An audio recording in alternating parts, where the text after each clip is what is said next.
그들이 조밥 먹은 후에 예수께서 시몬 베드로에게 이르시되 요한의 아들 시몬아 내가 이 사람들보다 나를 더 사랑하느냐 하시니 이르되 주님 그러하나이다. 내가 주님을 사랑하는 줄 주님께서 아시나이다. 이르시되 내 양을 먹으라 하시고 또 두 번째 이르시되 요한의 아들 시몬아 내가 나를 사랑하느냐 하시니 이르되 주님 그러하나이다. 내가 주님을 사랑하는 줄 주님께서 아시나이다. 이르되 내 양을 치라 하시고 세 번째 이르시되 요한의 아들 시몬아 내가 나를 사랑하느냐 하시니 주께서 세 번째 내가 나를 사랑하느냐 하심으로 베드로가 근심하여 이르되 주님 모든 것을 아시오매 내가 주님을 사랑하는 줄을 주님께서 아시나이다. 예수께서 이르시되 내 양을 먹이라. 아멘. 오늘 1월 달 둘째 주를 맞이했는데 저는 오늘 요한복음 21장 15절부터 17절 우리 익히 잘 아시는 예수님과 베드로의 그 대화의 장면을 중심으로 해서 내가 나를 사랑하느냐라는 제목으로 함께 말씀을 나누고자 합니다. 한번 따라 하실까요? 내가 나를 사랑하느냐. 이 문장이 여러분 어떤 문장이죠? 학교에서 어떻게 배웁니까? 의문문이죠. 질문한 평이한 일반 소설형이 아니라 질문하는 의문문으로 되어 있습니다. 예수님께서 베드로에게 하신 말씀입니다. 네가 나를 사랑하느냐라고 이렇게 물으신 것이죠. 성경 속에 이 질문의 메시지를 통해서 우리가 한번 하나님께서 우리에게 원하시는 게 뭐고 또 우리의 삶 가운데 하나님께 대답해 드리고자 하는 하나님이 받으시고자 하는 그 대답이 어떤 대답인지 묵상하면서 오늘도 하나님 앞에 나아가는 귀한 시간이 되었으면 좋겠습니다. 여러분 하루에 질문 몇 번 정도 하시는 것 같습니까? 안 세보셨죠? 별로 안 하시는 것 같아요. 생각보다 여러분 질문 많이 합니다. 우리는 삶을 살아가면서 수많은 질문을 접하게 됩니다. 의도한 질문이든 아니면 의도치 않는 질문이든 여러 가지 질문을 던지고 살아가지요. 의미 없는 질문도 있고 질문 같지 않는 질문도 하기도 하고 때로는 진짜 필요한 질문도 하면서 우리가 살아가고 있어요. 근데 우리 사람들이 이런 질문을 받고 또 질문을 하면서 얻게 되는 게 있거든요. 그게 뭐냐면 저는 두 가지로 이렇게 생각을 하고 있는데 첫 번째는 관계 형성입니다. 한번 따라 하실까요? 관계 형성.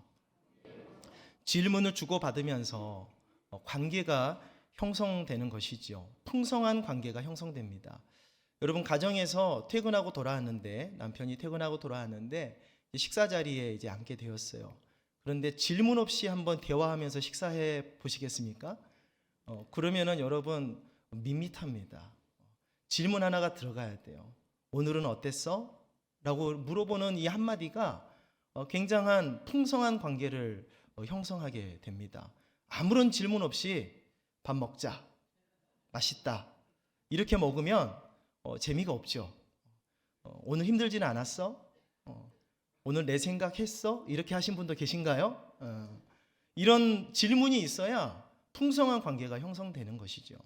그래서 우리는 수많은 질문을 주고받으면서 많은 사람들과 관계를 형성하면서 살아가고 있습니다. 더욱이 풍성한 관계를 형성하기 위해서는 의미 있는 질문들이 있어야겠죠. 두 번째는 질문은 사실을 확인해 주는 도구가 됩니다. 그렇죠? 뭔가가 애매한 일이 있거나 뭔가 궁금한 일이 있거나 했을 때 명확하게 오해가 없도록 사실을 확인하는 역할을 하는 거예요. 얼마 전에 제 둘째 딸이 저한테 이런 질문을 하더라고요. 어떤 질문을 하냐면 아빠 헌금하면 어디로 가? 얘가 벌써 경제관념이 지금 뚫려가지고 그런지 그걸 물어보더라고요. 아니 왜 갑자기 그걸 물어보는 거지? 라고 제가 또 질문을 했어요. 그랬더니 뭐라고 하냐면 자기는 어렸을 때 지금도 어린데 자기는 어렸을 때 이렇게 생각했다라는 거예요. 교회 학교에서 배우기를 교회에서 헌금을 하면 이건 하나님께 드리는 거라고 배웠다라는 거죠. 여러분 그렇게 생각하십니까? 네, 하나님께 올려드리는 거다. 그래서 자기는 생각하기를 이 헌금이 진짜 있는 그대로 현금이 하나님께 올라가는 줄 알았다라는 거예요. 근데 아무리 생각해도 아니라는 거죠. 그래서 저한테 그걸 물어봤다는 거예요. 자기가 어렸을 때는 그렇게 생각했는데 지금 보니까 아닌 것 같아. 그래서 그러면서 이제 궁금해서 물어보는 거죠. 그래서 제가 답변을 해준 기억이 있습니다. 사실 확인을 해줘야죠. 10,000원을 헌금하면 이 10,000원짜리 지폐가 그대로 바람 타고 하늘로 올라가는 것인가? 그게 아니다. 이 헌금에는 믿음이 담겨 있고 의미가 담겨 있고 하나님 나라의 일을 위해서 쓰이는 것이다. 그것을 하나님이 받으시는 것이다. 우리의 믿음을 받으시는 것이다. 라고 이렇게 설명을 해 주었더니 아, 그런 거구나. 라고 이해를 하더라고요. 만약에 이런 설명이 없었으면 또 이런 질문이 없었으면 사실 확인을 할 수가 없겠죠. 질문은 중요합니다. 질문은 풍성한 관계를 형성하거나 아니면 정확한 사실을 확인하거나 하는데 필요합니다. 건강한 질문, 또 건강한 대답은 상대방을 더 깊이 알아가는 요소가 됩니다. 그런데 여러분 그거 아세요? 우리 사람들만 서로 질문하면서 관계 형성하는 게 아니라 우리 하나님도 저 여러분들에게 질문을 하세요. 그 질문에 우리가 답을 해야 될 줄로 믿습니다. 더 중요한 것은요, 사람들이 하는 질문은 우리 귀 속에 들려요. 그런데 하나님이 하시는 질문은 인간의 귀로 그렇게 들리지 않아요. 이 하나님께서 지금 끊임없이 우리에게 질문을 하시는데 이 귀한 질문이 여러분 마음 가운데 들려줄 수 있기를 주의 이름으로 축복합니다. 오늘 본문 말씀이 바로 그 말씀이에요. 오늘 본문 말씀은 부활하신 예수님께서 베드로를 만나주시는 말씀이에요. 그러면서 예수님이 뭐하고 계세요? 질문을 하고 계십니다. 질문을 하십니다. 어떤 일이 있었기에 우리 예수님께서 베드로를 다시 만나주셔서 지금 질문을 하실까요? 질문은 어떤 역할을 한다고요? 풍성한 관계를 형성하고 사실을 확인한다라고 했습니다. 그럼 베드로와 예수님과의 어떤 문제가 있었는지 한번 살펴보기를 원합니다. 첫 번째입니다. 베드로가 예수님을 버려버리는 사건이 있었습니다. 따라하겠습니다. 베드로가 예수님을 버렸습니다. 예수님께서 십자가 고난을 앞두시고 제자들에게 이런 말씀을 하십니다. 마태복음 26장 31절 함께합니다. 그때에 예수께서 제자들에게 이르시되 오늘 밤에 너희가 다 나를 버리리라. 기록된 바 내가 목자를 치리니 양의 떼가 흩어지리라 하였느니라. 예수님께서 말씀하시기를 성경에 기록되기를 양을 치면 목자를 치면 양떼가 흩어진다라고 기록되어 있듯이 조금 있으면 너희들도 나를 버릴 것이다 라고 말합니다. 그런데 그때 예수님의 수제자, 우리 유명한 형님이시죠, 수제자 베드로가 불쑥 예수님 앞에 이렇게 대답합니다. 마태복음 26장 33절 함께 읽습니다. 베드로가 대답하여 이르되 모두 주를 버릴지라도 나는 결코 버리지 않겠나이다. 예수님, 모든 사람들이 다 버린다 해도 나는 예수님 버리지 않겠습니다. 저는 예수님 사랑하거든요. 저는 예수님 버리지 않을게요 라고 대답하는 거예요. 그런데 그렇게 됐어요? 그렇게 안 됐죠. 정작 예수님께서 잡히시고 고난받으실 때에는 베드로가 예수님 곁에 없었습니다. 3번이나 부인하고 맙니다. 더욱이 3번째 부인할 때는 예수님을 저주했습니다. 마태복음 26장 73절부터 75절에 조금 후에 곁에 섰던 사람들이 나와 베드로에게 이르되 너도 진실로 그 도당이라 내 말소리가 너를 표명한다 하거늘 그가 조조하며 맹세하여 이르되 나는 그 사람을 알지 못하노라 하니 곧 닭이 울더라. 이에 베드로가 예수의 말씀에 닭 울기 전에 내가 3번 나를 부인하리라 하심이 생각나서 밖에 나가서 심히 통곡하니라 라고 기록하고 있습니다. 예수님을 배반해 버리고 말았어요. 내가 절대 예수님을 버리지 않겠습니다 라고 했던 그 다짐이 무너져 버린 것이죠. 이 베드로는 나중에 예수님이 말씀하신 대로 네가 나를 부인한 다음에 닭이 울 것이다 라는 이 말씀이 생각나서 지금은 자기 자신을 원망하고 후회하면서 통곡하고 울고 있습니다. 이후로 예수님은 고스란히 십자가의 고난을 당하셨고요. 그 십자가의 은혜로 우리가 구원받는 줄로 믿습니다. 예수님께서 십자가 고난 당하실 때 베드로는 예수님을 떠나서 다시 예전의 일상으로 돌아가게 됩니다. 동료들과 함께 물고기를 잡으러 가요. 요한복음 21장 3절에 이렇게 기록합니다. 시몬 베드로가 나는 물고기 잡으러 가노라 하니 그들이 우리도 함께 가겠다 하고 나가서 배에 올랐으나 그날 밤에 아무것도 잡지 못하였다라고 기록합니다. 예수님을 떠났고 예수님은 돌아가셨고 이제 다시 일상으로 돌아가게 되겠구나라고 베드로는 다시 전업 어부의 생활을 시작하게 되었습니다. 물고기를 잡으러 나선 베드로인데요. 그런데 오늘 성경은 아무것도 잡지 못했다라고 말씀하고 있어요. 안 그래도 예수님 배반한 것 때문에 죄책감으로 마음에 후회가 가득하고 마음이 너무 힘들고 아픈데 일상으로 돌아왔는데도 불구하고 일상의 삶 속에서도 만족감이 없습니다. 기쁨이 없습니다. 밤이 맞도록 내렸지만 그물에 고기 한 마리 걸리지가 않습니다. 베드로에게는 더 이상 그 인생에 소망이 없어 보입니다. 너무나 불쌍한 사람이죠. 믿었던 선생님을 배반해버리고 이제는 일상으로 돌아왔는데도 녹록지가 않다라는 것입니다. 그런데 여러분 기억하십시오. 베드로가 이 죄책과 이 후회와 절망에 빠져 있는 그 순간에 우리 예수님은 부활하셨고 우리 예수님은 그 베드로를 만나 주신 줄로 믿으시기 바랍니다. 이게 은혜입니다. 둘째로 예수님은 자기를 배반했던 그 베드로를 찾아오셨습니다. 한번 따라 하실까요? 예수님께서 베드로를 찾아오셨습니다. 베드로는 예수님을 버렸지만 예수님은 다시 베드로를 찾아오셨습니다. 요한복음 21장 5절과 6절 다시 한번 읽습니다.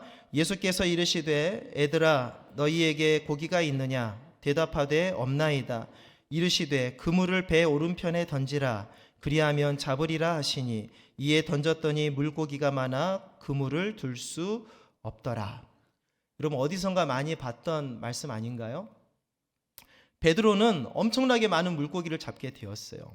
그런데 이때 함께 고기를 잡고 있었던 사도 요한이 그 머릿속에 떠오르는 장면이 있었습니다. 어떤 장면이었느냐면 예수님께서 처음으로 자기들을 부르셨을 때의 그 장면이에요. 실패하고 낭망하고 패배 가운데 빠져 있었던 그 베드로와 제자들에게 찾아오셔서 처음 만났을 때 그 장면을 떠올릴 수 있는 기적을 베푸십니다. 처음에 어떤 만남이 있었을까요? 누가복음 5장 5절에서 8절 이렇게 기록합니다. 함께 읽습니다. 시몬이 대답하여 이르되 선생님 우리들이 밤이 새도록 수고하였으되 잡은 것이 없지만은 말씀에 의지하여 내가 그물을 내리리이다 하고 그렇게 하니 고기를 잡은 것이 심이 많아 그물이 찢어지는지라.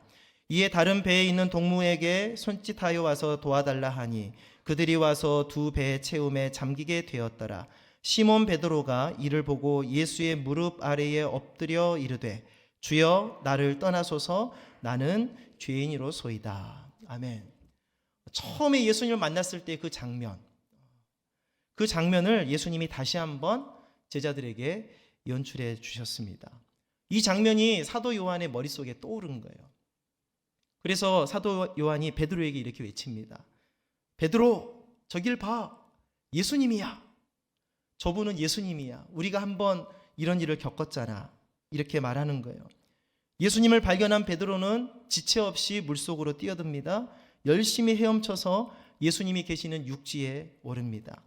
육지에 올라와 봤더니 예수님은 밤이 맞도록 수고를 하고 있었던 베드로와 그 제자들을 위해서 음식을 준비해 주셨어요. 물고기와 떡을 숯불로 굽고 계셨습니다. 그리고 그 물고기와 떡을 나누어 주십니다. 한동안 말이 없이 조반을 같이 먹습니다. 요한복음 21장 12절과 13절입니다. 예수께서 이르시되 와서 조반을 먹으라 하시니 제자들이 주님이신 줄 아는 고로 당신이 누구냐 감히 묻는 자가 없더라. 예수께서 가셔서 떡을 가져다가 그들에게 주시고 생선도 그와 같이 하시니라. 여러분 한번 상상해 보세요. 베드로는 예수님을 얼굴을 들고 만날 수 있었을까요? 그러지는 못했을 것 같아요. 반가워서 물속에 뛰어들어 젖은 채로 예수님 앞에 갔지만 아무 말도 하지 못했다라고 성경은 기록하고 있습니다. 서로 말이 없습니다. 이른 아침에 그 잔잔한 물결 소리만 들립니다. 숯불을 구웠기 때문에 아마 땔감 나무에 그 타는 소리가 들렸겠죠. 모든 것이 고요한 그때에 예수님께서 질문을 하십니다. 질문은 뭐라고요? 질문은 풍성한 관계를 형성하고 사실을 확인하는 역할을 하지요. 하나님의 아들 예수 그리스도가 베드로에게 질문합니다. 오늘 이 질문이 저 여러분의 심령 가운데도 들려지시기를 주의 이름으로 축복합니다.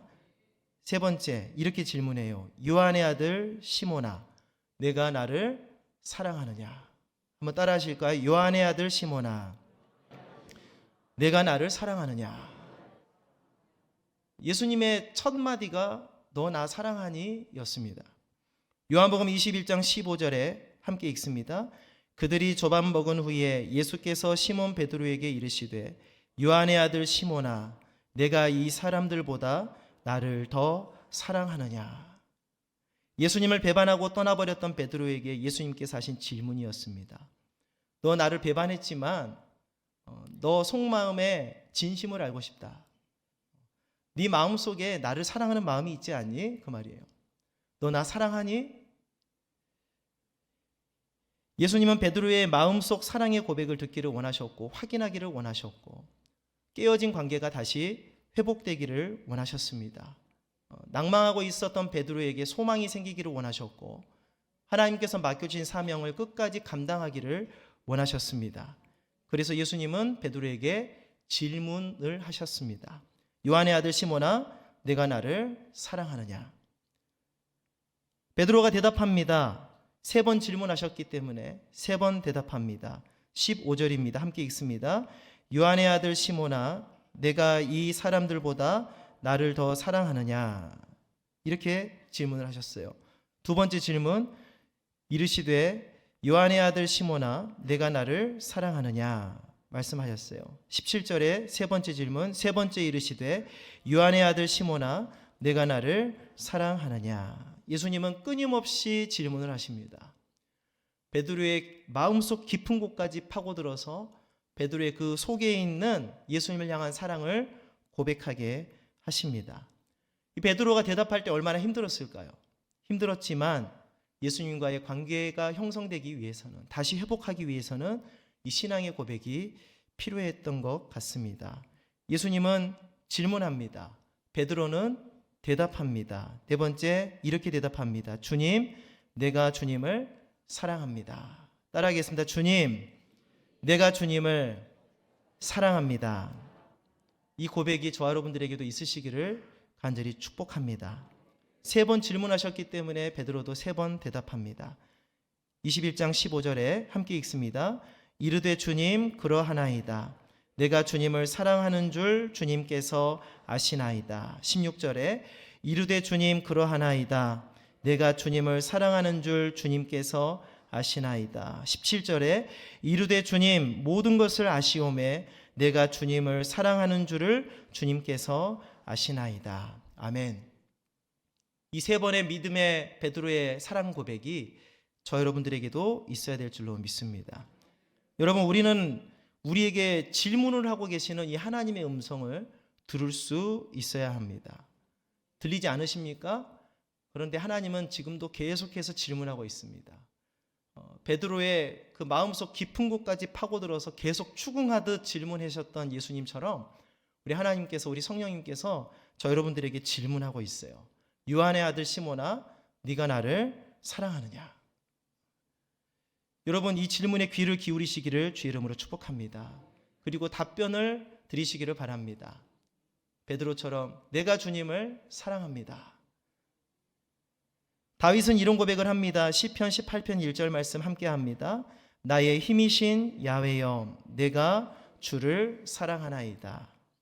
주님, 내가 주님을 사랑합니다. 이런 고백이 우리 삶 가운데 있어야 되지 않을까요? 우리가 2025년 1년을 살아가면서 믿음으로 살아가야 되겠고 주님 앞에 이 귀한 사랑의 고백을 하며 살아가야 될 줄로 믿습니다. 예수님은 베드로에게 너 나 사랑하니? 라고 질문하시고 베드로의 그 사랑 고백을 들으신 다음에 다시 베드로를 회복시켜 주셔서 사명을 주십니다. 내 양을 먹이라, 내 양을 치라. 그리고 내 양을 먹이라 라고 말씀합니다. 주님을 향한 진실한 사랑 고백이 저 여러분들에게도 있으시기를 주의 이름으로 축복합니다. 성경에 하나님을 사랑할 때 이렇게 사랑하라고 했어요. 한번 따라 하실까요? 너는 마음을 다하고, 따라 하셔야 됩니다. 너는 마음을 다하고, 여기가 마음이죠. 그 다음에 목숨을 다하고, 뜻을 다하고, 그 다음 뭐예요? 힘을 다하여. 가슴에서부터 올라가는 거죠. 마음을 다하고, 목숨을 다하고, 뜻을 다하고, 힘을 다하여 어떻게 하라고요? 주 너의 하나님을 사랑하라 라고 말씀합니다. 여러분, 믿음, 소망, 사랑 이 세 가지는 항상 있을 것이지만 그 중에 제일은 사랑이라고 했습니다. 하나님이 저 여러분들을 사랑하십니다. 믿으십니까? 여러분들도 하나님 사랑하십니까? 그럼 여러분 고백을 해야 돼요. 우리 한국 사람들은 고백하기 어려워한 것 같아요. 저는 어떻게 로맨틱한 남자 같습니까? 차가운 남자 같습니까? 저도 이런 고백하기 참 어려워해요. 저도 결혼할 때 참 청혼을 멋없게 했어요. 그래서 항상 죄인으로 살아가고 있습니다. 어떻게 고백했냐면, 우리 결혼할까? 결혼하자고 해서 그래. 그래서 제가 그래. 언젠가는 제가 할 겁니다. 언젠가는 하겠습니다. 사랑하는 성도 여러분, 사명보다, 봉사보다, 우리의 열심보다 주님 사랑이 먼저입니다. 남들에게 내가 하나님 사랑하는 거 알지? 라고 하는 100마디보다 그 하나님께 내가 하나님 사랑합니다 라고 고백하는 그 한마디가 우리 삶을 붙드시는 줄로 믿습니다. 오늘 우리 주님께 진실한 사랑 고백을 함으로 베드로와 같이, 다윗과 같이 하나님의 귀한 사명을 감당할 수 있는 저 여러분 되시기를 주의 이름으로 축복합니다. 여러분, 사랑하며 살아야 됩니다. 하나님을 사랑하고, 우리 이웃을 사랑하고, 우리 자녀들을 사랑하고, 우리 부모님들을 사랑하고, 내가 만나는 모든 사람들마다 이 풍성한 관계가 형성되어서 그 사랑이 전해질 수 있기를 주의 이름으로 축복합니다. 여러분, 들리시죠? 하나님이 지금 질문하고 계세요. 요한의 아들 시몬아, 내가 나를 사랑하느냐? 그럼 우린 대답해야겠죠? 주님, 그러하나이다. 내가 주님을 사랑하는 줄을 주께서 아시나이다. 아멘. 이 귀한 고백이 저 여러분들에게 있으시기를 주의 이름으로 축복합니다. 기도하겠습니다. 하나님 아버지, 주님을 사랑합니다. 예수님 사랑합니다. 성령님 사랑합니다. 우리 삶 가운데 하나님을 잃어버리고 살 때가 많았습니다. 주님 앞에 우리의 사랑의 고백을 올려드리지 못할 때가 많았습니다. 주님 용서해 주시고, 오늘 다시 한번 베드로와 같이, 다윗과 같이 믿음으로 고백하오니 주님, 우리의 사랑을 흠양하여 주시고 하나님의 넘치는 은혜를 부어 주옵소서. 더 풍성한 관계가 형성되기를 원합니다. 하나님, 내 마음 가운데 주의 사랑을 채워주셔서 내가 하나님을 사랑하듯 우리도 우리 이웃을 사랑하며 살아가는 하나님의 백성들 되게 하여 주시옵소서. 진실한 사랑 고백이 우리 삶 가운데 임하게 도와주시옵소서. 예수님의 이름으로 기도드립니다. 아멘.